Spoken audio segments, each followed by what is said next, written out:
નથી જવું. જાપાનમાં એક કોઈ નામની માછલી થાય છે, એને જાપાનીઝ કાર્પ પણ કહે છે. આ જાપાનીઝ કાર્પ માછલીની એક બહુ રહસ્યમય વાત છે. એ માછલી જન્મે એટલે એને ડોલમાં કે બકેટમાં, જે આપણે બાથરૂમમાં યુઝ કરતા હોઈએ નાનું વેસલ, એમાં પાણી ભરેલું એમાં મૂકે એટલે એ માછલીના જીવનકાળ દરમિયાન 2 થી 3 ઇંચ મોટી થાય. એની એ જ જાપાનીઝ કાર્પ માછલી એ જન્મે ત્યારે એને મોટા ટેન્કમાં અથવા ઓવરહેડ ટેન્ક હોય, આપણા ઘરની ઉપર ટાંકી હોય મોટી, તેવા મોટા ટેન્કમાં મૂકે તો એ જ માછલી 6 થી 8 ઇંચ મોટી થાય. એ જ માછલી જન્મે ત્યારે તમે એને મોટા તળાવમાં કે સરોવરમાં મૂકી દો તો એ 3 ફૂટ મોટી થાય.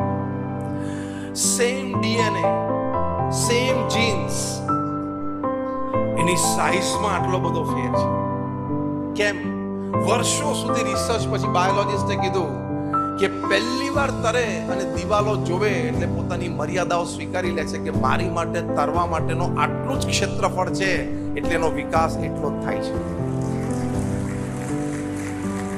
It is all psychological, it is all mental. એ બધી આપણા મનની વાત છે, વિચારોની વાત છે. જ્યારે એને તળાવમાં મૂકવામાં આવે ત્યારે ખબર છે કે મારી માટે અમર્યાદ ક્ષેત્ર છે, એટલે એનો વિકાસ 3 ફીટ સુધી થાય છે. એમ આપણે મર્યાદા મનમાં બાંધવાની જરૂર નથી. ઇન્ટરનેટનો જમાનો છે, સોશિયલ મીડિયાનો જમાનો છે, કનેક્ટિવિટી દેશ પરદેશમાં આટલી બધી છે. અહીંયા રહ્યા થકા બધું કામ થઈ શકે. વર્ક ફ્રોમ હોમ તો એક ટ્રેન્ડ બની ગયો. તો we can do everything. Are you accepting and creating your own limitations? આપણે આપણી મર્યાદા શું કામ ક્રિએટ કરી? એટલે અંગ્રેજીમાં એક સરસ કહેવત છે જે નાનપણથી આપણે શીખ્યા છીએ: sow a thought, reap a habit. Sow a habit, sow a thought, reap an action. Sow an action, reap a habit.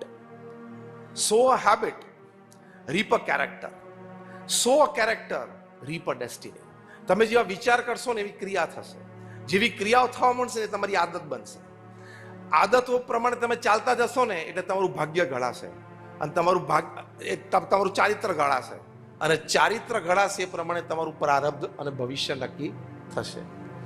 એટલે ભવિષ્ય માટે આ વિચાર, એટલે પહેલી જે વાત કરી જાપાનીઝ કાર્પની, એ વિચારોની સ્પષ્ટતા,